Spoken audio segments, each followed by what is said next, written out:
After winning the grand prize in our company's mid-year raffle, an all-expenses-paid trip to Santa Barbara, I was settling into my first-class seat, simultaneously bragging to my buddy Leo and complaining about my boss.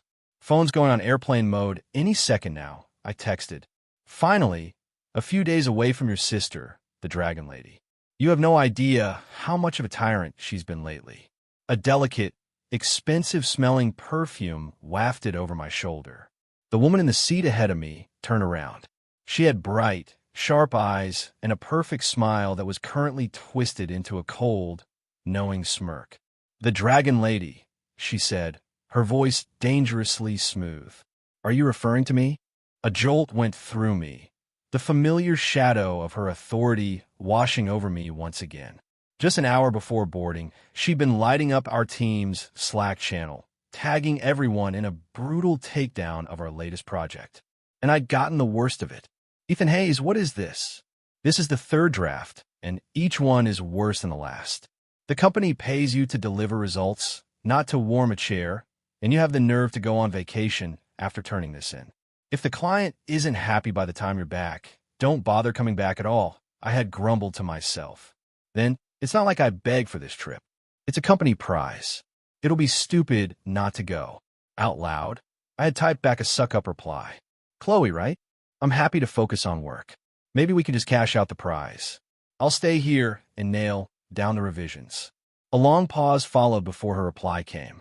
"It's too late to cancel everything. Just figure out how to fix the proposal while you're there." Chloe Bennett was the daughter of our company's founder. A year ago, she'd taken over our division. And while she was notoriously difficult, our department's performance had skyrocketed under her leadership. Her connections meant more resources flowed our way, and everyone's paychecks had gotten significantly bigger. Plus, she was undeniably gorgeous. So most people kept their complaints to hushed whispers behind her back. Now on the plane, Chloe was staring at me with a playful glint in her eyes, like a cat toying with a cornered mouse. My brain kicked into overdrive as I scrambled to change the subject. "Chloe, what a coincidence. You're on this flight, too." She mercifully let my Dragon Lady comment slide. "The company raffle didn't say only employees could win prizes. I'm taking a vacation. Is that a problem?" It was only later that I found out the grand prize was a couple's getaway package. It had always been for two, which meant for the entire trip I'd be stuck with Chloe Bennett. So much for a quiet escape from my boss's constant nagging. Now she was my travel companion. Knowing her, this trip wouldn't be a vacation at all. As if on cue, the thought had barely formed before she spoke again. "Did you bring a laptop? I want the revised proposal in my inbox by 8 p.m. tonight." Who in their right mind brings a work laptop on vacation? That's certifiably insane. I glanced at her, swallowed the words I wanted to say, and tried to sound apologetic. "Oh, sorry, Chloe. I packed in a hurry. I didn't bring it." She looked completely unfazed, as if she had expected this. "It's fine," she said. "I brought mine. You can use it later." Damn it. With the last few moments before takeoff, I furiously texted my friend Leo. "Leo, what the hell? You said you pulled some strings to get me this trip. You didn't say your sister was part of the package deal. The company belonged to his dad. Before I started, he promised me a chill, easy gig. Instead, I'd been thrown into the most demanding department in the building. This trip was supposed to be his way of making it up to me, a free vacation. He'd left out a rather crucial detail. A single eye roll emoji was his immediate reply. "Did you get a free vacation or not?" He texted back. "Look, man, I got my own problems. My parents won't get off my back about getting serious until Chloe gets married. I want a few more years of freedom. Just do me a solid and build some chemistry with her. She's almost 30 and hasn't even been on a date. It's pathetic. You got this, man. Go for it." I glanced at Chloe again. Her exquisite face was a mask of cool indifference. Seeing me on my phone, she seemed to know exactly who I was texting. "Don't think being friends with Leo gives you a free pass," she said, her voice sharp. "Screw up, and you're still fired." Go for it, I thought. I'll be lucky to survive the week. With a personality like hers, it was no wonder she was single. After we landed, Chloe casually tossed her designer handbag at me. "My check bag is a baggage claim. Go grab it with the rest of our stuff." Wait a second. This wasn't right. I was here on vacation, not as her personal assistant. I opened my mouth to protest, but she just turned and looked at me, raising a single perfect eyebrow. My mouth snapped shut. I nodded meekly and went to collect all the luggage. At the hotel check-in, Chloe and I stood side by side at the counter. The receptionist, a cheerful young woman, greeted us warmly and took our IDs. "Mr. Hayes," she said, tapping at her keyboard. "I see you've booked our Valentine's romance package. Will one of our themed king suites be okay for you too?" Behind me, I saw a faint blush creep up Chloe's neck. It was the first time I'd ever seen her look even remotely flustered. She was usually a block of ice. I clear my throat. "Actually, can we get 2 separate rooms?" The receptionist just smiled, a knowing glint in her eye. "Oh, no need to be shy. You booked the couple's package for a reason." She gave me a little wink. "Besides," she added, her expression turning apologetic, "we're almost fully booked because of the holiday weekend. I don't think we have 2 separate rooms available." What is she winking about? This isn't some coy game. Seeing my insistence, she nodded politely. "If you prefer not to share a room, we do have one of our 2-bedroom suites available. It will give you both plenty of space." Before I could say anything else, Chloe stepped forward. "The suite is fine. We'll take it. It's been a long day of travel. I'd just like to check in." Once we got to the suite, I made a beeline for my room, desperate for some space. The tension between us was suffocating. But a few minutes later, my phone rang. It was Chloe. Her voice was low and weak, completely unlike her usual commanding tone. "What's up, Chloe?" There was a pause on the other end. Then she spoke, her voice laced with uncharacteristic embarrassment. "My period started again. It was supposed to be over. I didn't pack any pads. Could you go buy some for me?" I had never bought feminine hygiene products in my life and was too embarrassed to ask what kind she used. So I bought a little bit of everything. Daytime pads, overnight pads, liners, period underwear, the works. I knocked on the bathroom door. Chloe's voice came from inside. "It's not locked. Just open it a crack and toss them in." I pushed the door open slightly and shoved the entire bag through the opening. I heard a soft gasp from inside, followed by a faint "oh." When she finally emerged, Chloe shot me a quick, unreadable glance before heading toward her room. I was about to step into the bathroom myself when she let out another small cry of alarm. She rushed forward to block my path, but my hand was already on the doorknob. I opened the door and saw it immediately. A pair of delicate red lace panties lying on the tile floor, stained with a single drop of crimson. Chloe's face turned a shade of red I'd never seen before, a mix of fury and humiliation. "Get out." "Oh, right." I mumbled, backing away. A stray thought popped into my head. Is she commando right now? My eyes involuntarily flickered downward for a split second. She noticed. Her face, already flushed, seemed to deepen in color. "Don't look," she snapped, her voice trembling slightly. "And don't even think about it." I wasn't thinking anything." "You're still thinking about it." After she'd composed herself, Chloe came out of her room. Our suite had 2 bedrooms and a living area, but only one main bathroom. She walked up to me and said quietly, "Okay, you can go in now." I flinched instinctively, taking a step back. She stared at me, her expression hardening. "Do you hate me that much?" "No, it's not that." "Then why do you recoil every time I get near you?" I scratched the back of my neck. Maybe I'm just scared of you." Chloe looked at me for a long moment and then, to my utter shock, she laughed. It was a genuine, beautiful laugh that completely transformed her face, making her look like a different person from the intimidating Ice Queen I knew. I just stood there mesmerized. She rolled her eyes, though the smile lingered. "Are you done staring?" I could only offer a weak, awkward grin in response. After composing herself, Chloe retreated to her bedroom. It was clear she was exhausted. She didn't even mention the proposal again. Around 10 o'clock that night, I heard her call my name. I walked out into the living area. The bathroom light was on. I stood by the door. "What's wrong? Can you get my bath towel from my room?" I forgot to grab it. I did as she asked, opening her suitcase. A vibrant collection of clothes met my eyes, along with a few pairs of very sheer, very expensive-looking underwear. After a moment of rummaging, I found the towel tucked at the very bottom. When Chloe emerged, she was wearing a loose silk pajama set that hinted at the languid curves beneath. The main lights were off, so we couldn't quite make out each other's expressions in the dimness. I had to admit, Chloe had an incredible figure. She was slender but surprisingly curvaceous, especially up top. A delicate frame with impressive assets, like what you see. Her voice, sharp and laced with irritation, cut through the quiet. Huh, I wasn't looking. You weren't looking. You've been staring for a solid minute. Do you think I'm an idiot? I sheepishly tore my gaze away, muttering under my breath. A little look never hurt anyone. What did you say? Nothing. Nothing? Are you hungry?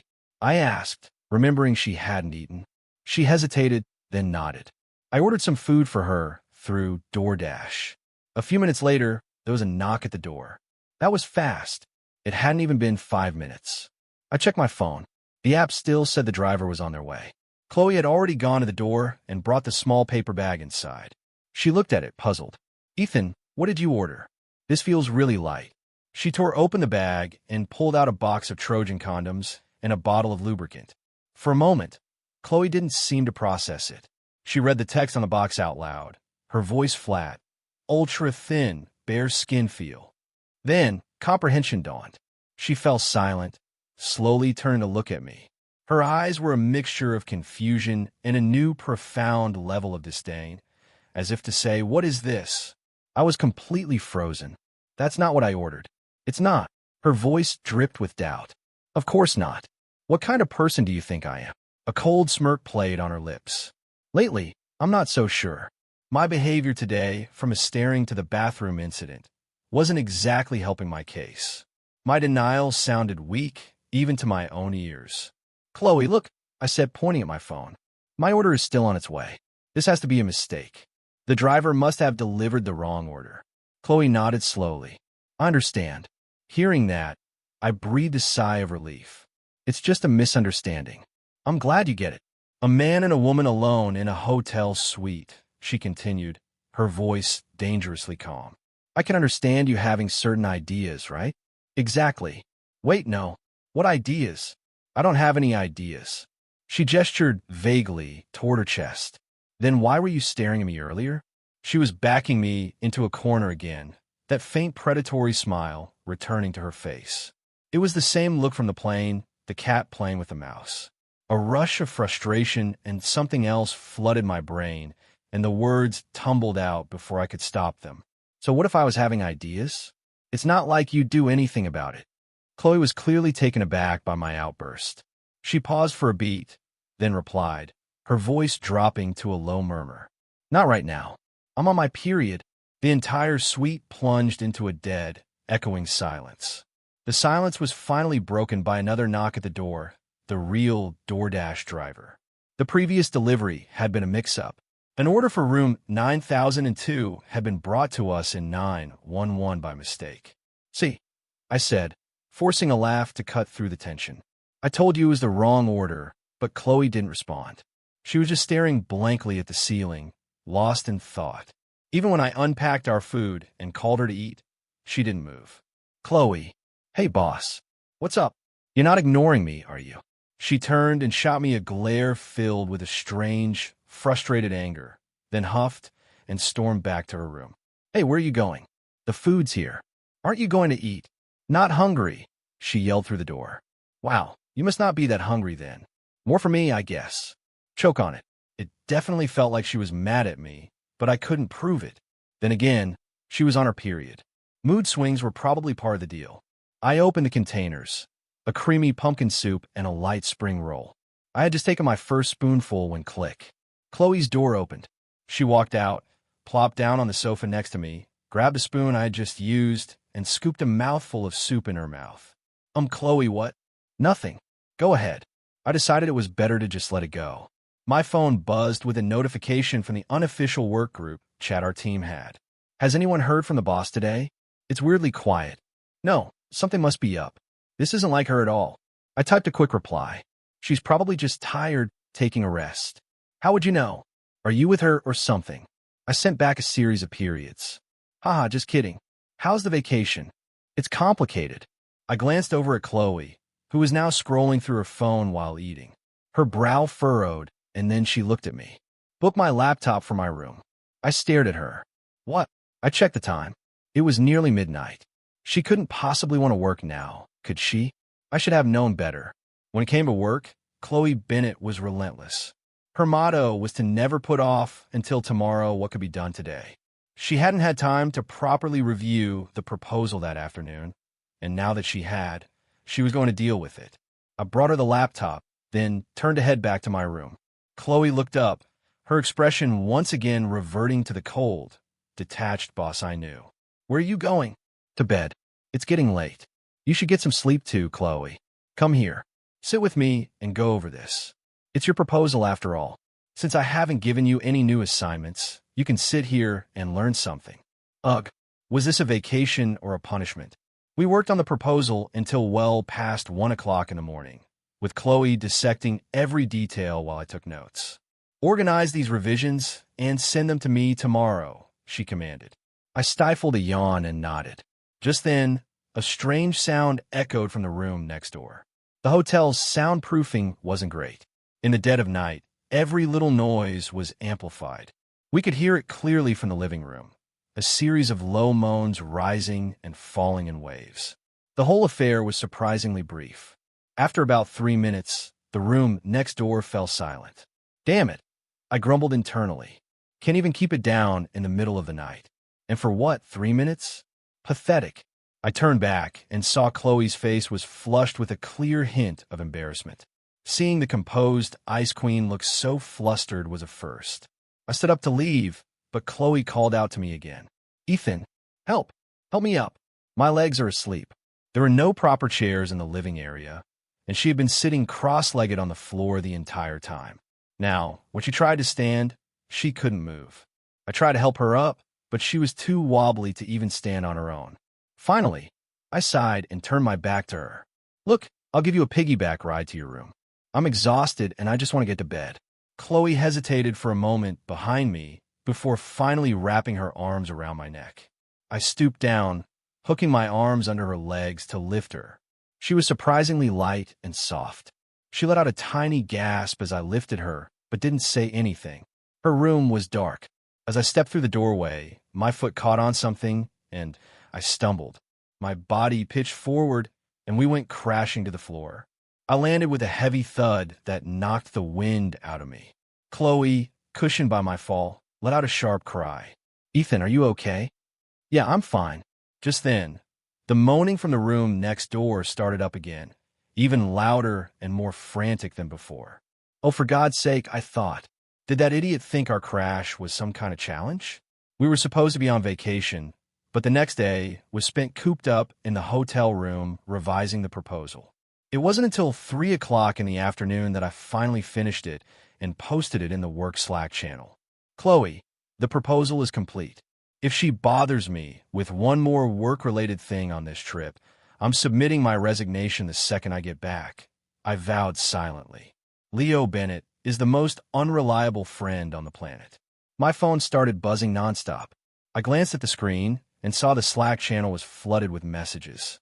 I opened the app and saw a long stream of question marks from my colleagues. What was going on? I scrolled up and my heart dropped. The message I just sent, the one tagging Chloe, had been posted from her account. It was her laptop. Her Slack was still logged in. I'd posted without thinking to switch accounts. It was too late to delete it now. That would just look even more suspicious. A private message popped up from a coworker. "Ethan, are you logged into Chloe's account? Why are you on her Slack? Are you two together? Wait, I thought you were on vacation. OMG, are you on vacation together?" You guessed it. No prize for you, though. Chloe came and sat beside me, casually opening the file I just sent. "This looked good. Go ahead and send it over to Jessica." Jessica was one of our main clients and had a good working relationship with Chloe. But was this really the time to be talking about proposals? "Chloe," I said, my voice strained. "I'm really sorry. I forgot to switch accounts. I think everyone on the team might be getting the wrong idea." She nodded, her expression unreadable. A misunderstanding can be cleared up. I hope so, I thought. "Do you dislike me?" she asked suddenly, still staring at the laptop screen. But I could tell she wasn't actually reading anything. "No, of course not." "Then why do you always seem so determined to keep your distance from me?" She turned her head, her gaze locking onto mine, waiting for an answer. I felt a sudden urge to squirm. I don't, I stammered. We're colleagues. You're my boss.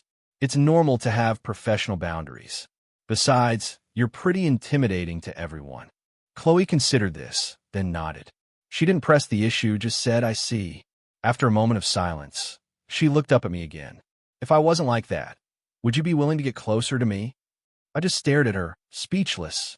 She held my gaze, not flinching. Finally, I gave a slow, hesitant nod. After dinner, Chloe suggested we go for a walk, and I agreed. We passed by a place with a long line of people crowded around the entrance. Getting closer, we saw it was a haunted house attraction with a sign that read, The Crimson Bride. Chloe's eyes lit up with excitement. Let's do that. I looked at the dimly lit, ominous-looking entrance, then back at Chloe's eager face. A haunted house at night? I don't know if that's a good idea. Night is when it's supposed to be scary, she said dismissively. That's the whole point. Left with no choice, I reluctantly followed her. We bought our tickets, and Chloe eagerly stepped inside first. The moment we were in, the lights cut out, replaced by a flickering, sickly yellow glow like candlelight.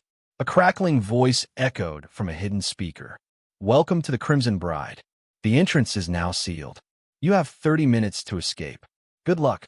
The voice dissolved into a mix of static, faint crying, and the sound of wind, sending a shiver down my spine.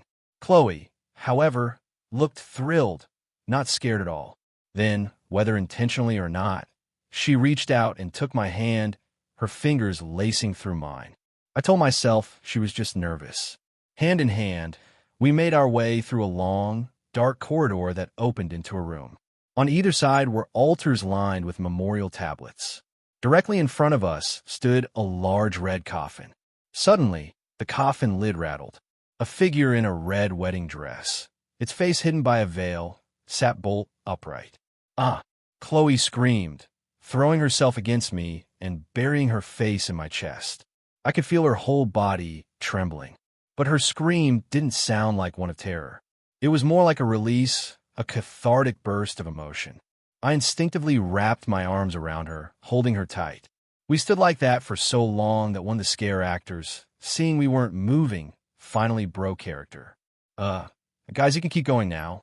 We quickly pulled apart. On the walk back to the hotel, Chloe was in a much better mood, chattering nonstop.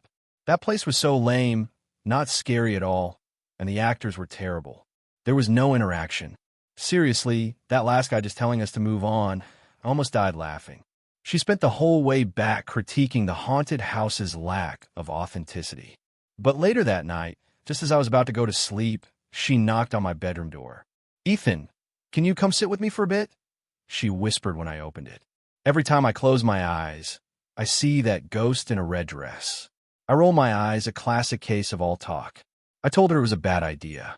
I opened my door wider, and she immediately grabbed my arm, pulling me into her room.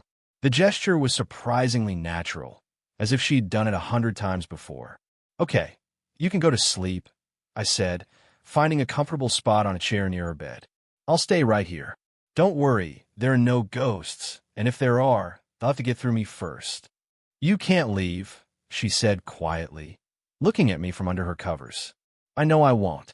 I'll wait until you fall asleep. You can't leave even after I fall asleep. Fine. I won't leave, I sighed. At that moment, she was acting just like a little kid. I yawned, propping my head up with my hand.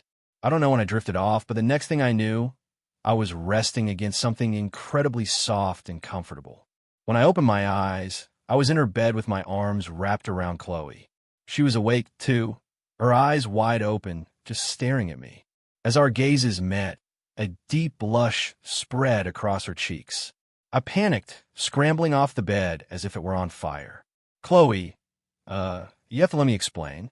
After her initial blush faded, Chloe's cool composure returned. You've got a lot of nerve, Ethan, she said, her voice dangerously calm. Taking advantage of your boss had been completely subconscious.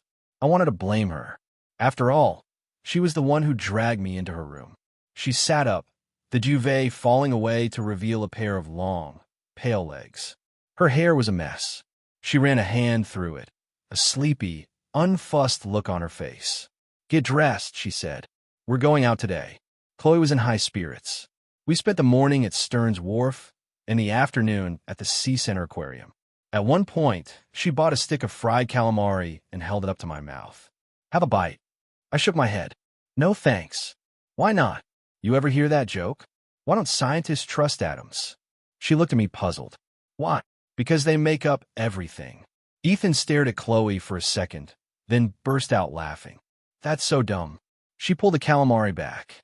Okay, now I don't want it either. Standing there in the California sun, she looked radiant, and I found myself just staring at her, completely captivated. What is it? She asked, noticing my gaze. Nothing. Sometime during the day, Chloe's hand had found its way into the crook of my arm, and she'd left it there. I didn't say anything, just quietly enjoyed the feeling of her being so close, a genuine smile on her face. That night, she found me again. Hey, can you stay with me again tonight? I'm still a little spooked. A grown woman scared of ghosts, I thought with a roll of my eyes, but I said, You're not worried I'll take advantage of you again? Chloe pouted and let out a tiny, indignant huff before pulling me into her room. I sat on the edge of her bed while she huddled under the covers, watching me.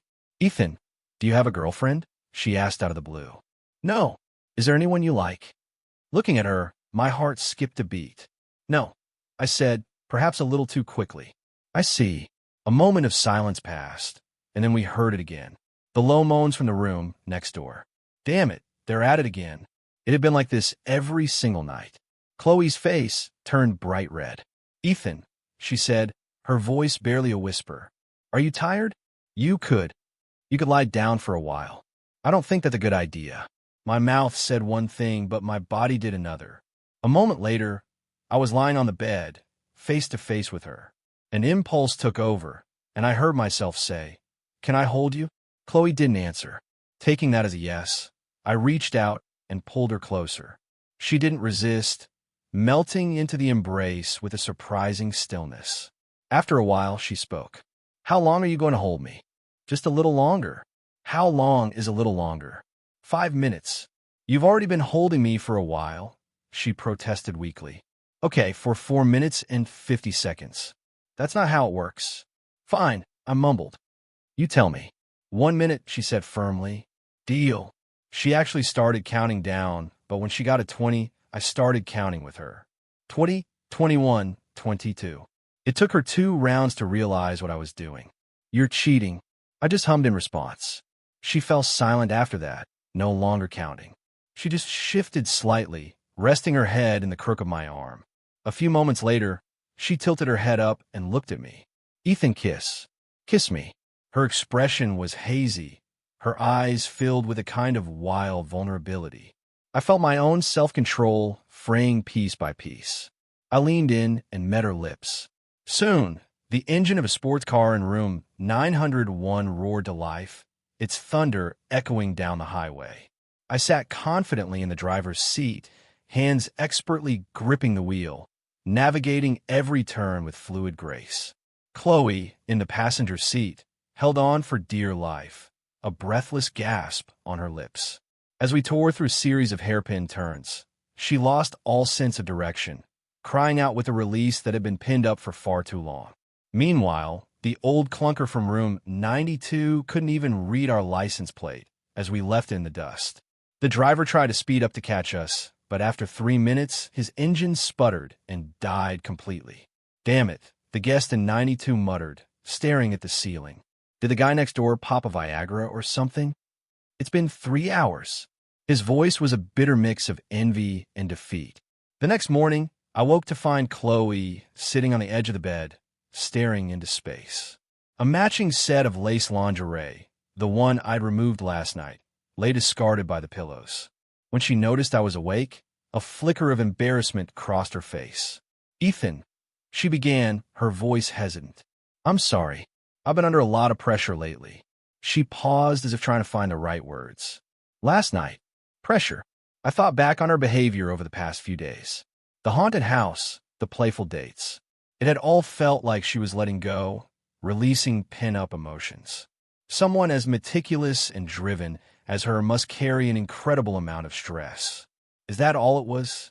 And here I was thinking it was about me, that she might actually have feelings for me. I managed to smile. It's okay.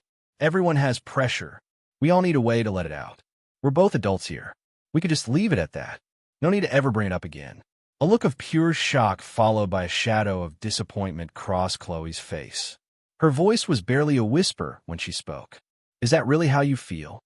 Don't worry, I said, trying to sound casual. I'm not the kind of guy who gets attached. After a long, heavy silence, she finally nodded. Okay. The rest of the trip was strange. Chloe kept to her room, and a delicate, unspoken tension hung between us. I tried to act like nothing had happened, but I could feel her actively avoiding me. It was the same when we got back to the office. Usually, she was tagging me in Slack a dozen times a day.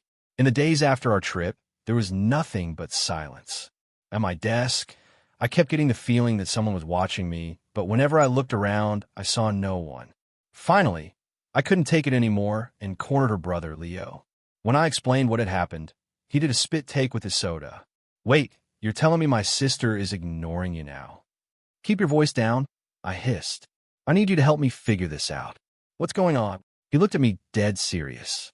Do you like my sister? I thought about it for a moment, then finally, reluctantly nodded. Yeah, I do. Leo shook his head and sighed dramatically. You two are the dumbest people I have ever met.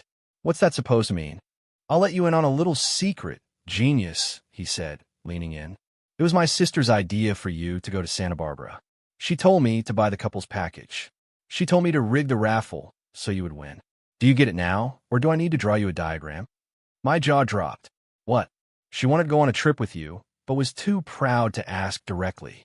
So, she made me set the whole thing up. Are we clear? He said, and don't even get me started on. Wait, never mind. Look, just go talk to her. No wonder she's been moping around the office all week. I should have known it was your fault. After thinking it over, I pulled out my phone and sent Chloe a text. Do you have a minute? Can we talk? Hours passed with no reply. I tried calling her, but it went straight to voicemail. My stomach sank. So, this is what it felt like to be in a constant state of low-grade panic. By evening, I still hadn't heard from her. I sighed, resigning myself to the fact that I had probably just imagined everything. If she really liked me, would she be too busy to send a single text? Just as I was thinking that, my phone rang. It was Chloe. Ethan, you were looking for me? Her voice sounded rushed. I'm so sorry. I was on a flight all afternoon. My phone was off. I just saw your message. She paused, then continued, her voice softening. Ethan, are you there? Are you mad at me? I swear I didn't mean to ignore you for so long. Ethan, love, I realized, was one person's private chaos where anything involving the other person could send you into a tailspin. Chloe Bennett, I like you. I blurted out. The line went silent. Do you like me? I asked, my heart pounding. Yes, she said without a moment's hesitation this time. Of course I like you. The psychological and the physiological kind. Send me your location, she said. What? Aren't you on a business trip? I canceled everything, she said, her voice filled with a sudden, fierce determination. Right now, I just want to see you. That night, Chloe took a cab straight from the airport.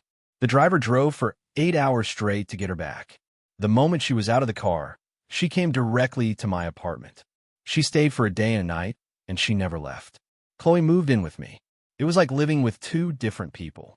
During the day, at the office, she was Ms. Bennett. At night, at home, she was the woman who called me her husband. At work, she was the same cold, demanding leader. Nothing short of perfection was acceptable, and she wasn't afraid to tear someone apart in a meeting if they fell short. That day, our entire team was in the conference room, getting an earful about a missed deadline. Everyone sat in stony silence, terrified of saying the wrong thing. Chloe's icy demeanor kept everyone on edge all day. But the moment we got home, she was draped around my neck, murmuring honey and demanding kisses. She would start with a tentative peck, then pull me into a deep, possessive kiss that left us both breathless. She'd pull back, her face flushed, her breathing heavy. Ethan, hold me tighter, even tighter. I want to melt into you. It was an invitation I couldn't resist. You were pretty ruthless at the office today, I whispered against her skin. She glanced up at me, a playful glint in her eye. Well, Maybe if your team's performance was better, I wouldn't have to be. I squeezed her a little tighter. Are you teaching me how to do my job now? She bit her lower lip, stifling a moan, her hands gripping my back even harder. In her office, Chloe pulled me by the hand, leading me around her desk until I was sitting in her chair. Then she leaned down and kissed me. Chloe, we're at work? I mumbled against her lips. It's fine, she whispered back. I'm the boss. My head was already spinning. Chloe laughed softly. What should we have for dinner tonight? Oysters or steak? She climbed on my lap, straddling me as she pulled her hair up into a messy bun, dressed in her sharp black business attire. The contrast was electrifying. Just then, the door swung open without a knock. A young intern stood there frozen. Oh, she gasped before quickly shutting the door. A moment later, a timid knock sounded. Chloe sighed, reluctantly pulling away from me. Come in, she called out. The intern crept in, placing a file on the desk and avoiding eye contact. Ms. Bennett, she said, her voice barely audible. These are the contracts that need your signature. Got it. You can go. I'll let you know when they're ready. Oh, okay. The intern practically fled the office. By the end of the afternoon, the entire company knew that the boss and I were together. Chloe didn't deny it. In fact, she announced it in the main Slack channel. And you're all invited to the wedding. Our wedding day was a beautiful, chaotic affair. Leo, my best man, sidled up to me, nudging me with his elbow. So, he said with a smug grin, ready for the married life? I just rolled my eyes at him. He chuckled. Hey, don't be ungrateful. You have to admit, I'm a pretty great matchmaker. Yeah, whatever you say, I said. But I was smiling. Across the room, I saw Chloe. She waved, her eyes sparkling. She made her way through the crowd and stood before me. A slow, wicked smile spread across her face. Tonight, she whispered, leaning in close, is our wedding.